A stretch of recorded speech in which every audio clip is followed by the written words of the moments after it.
কোন সকাল 10টায় বাজার দিয়ে চলে গেছে, এখন বাজে ঘড়িতে 1:30। বাজারটা যে গুছিয়ে রাখবো সেটারও সময় পাইনি। আজ সকাল থেকে এতটাই ব্যস্ত ছিলাম। হ্যালো বন্ধুরা, গুড আফটারনুন। আমি মামুনি আবারও চলে এলাম নতুন একটা ভিডিওর সঙ্গে। আজ দুপুরের কি কাজ করলাম, দুপুরের কাজকর্মর ভিডিও নিয়ে চলে আসলাম। ঘরকন্নার ভিডিও যাকে বলে। আশা করি তোমাদের ভালো লাগবে। ভালো লাগলে লাইক শেয়ার কমেন্ট করে পাশে থাকো। তো কথাটা হলো, আজ সকাল থেকে অনেক কাজ করেছি জানো তো। সকালে সমস্ত কাজ কমপ্লিট করে, তার মানে আমাদের তো 3বার খাওয়া দাওয়া হয় জানোই।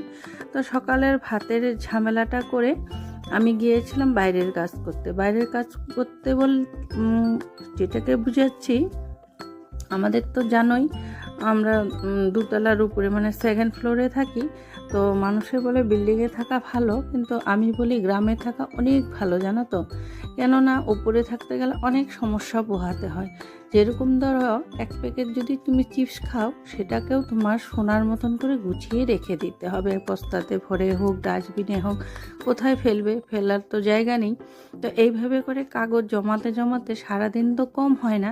যেমন ধরো সদাই আনলে সেটার কাগজ, চিপস খাও, বিস্কুট খাও, আমুলের প্যাকেট, সমস্ত কিছু তোমাকে গুছিয়ে রাখতে হবে।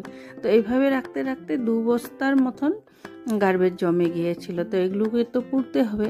আবার সেই 2nd ফ্লোরের থেকে টেনে টেনে নিচে নামিয়ে রাস্তার ধারে পুড়ে, তারপরে আবার এগুলোকে সব পরিষ্কার করে স্নান দান করে আস্তে আস্তে প্রায় 1:30 পৌনে 2 হয়ে গেল।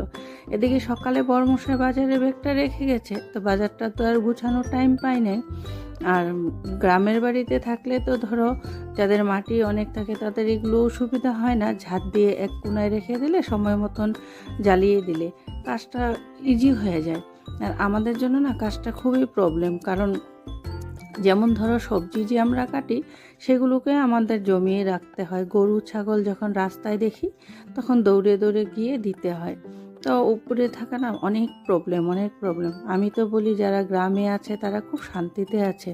টাউনের জায়গায় তো অল্প অল্প জায়গা জুড়ে বাড়ি, একদম সীমানা সরষে, কোথায় কি ফেলবে, ফেলারও জায়গা নেই। তো এক্সট্রা কাম অনেক করতে হয়, আর এই কামগুলো করতে গেলে না রান্না বান্নার লেট হয়ে যায়।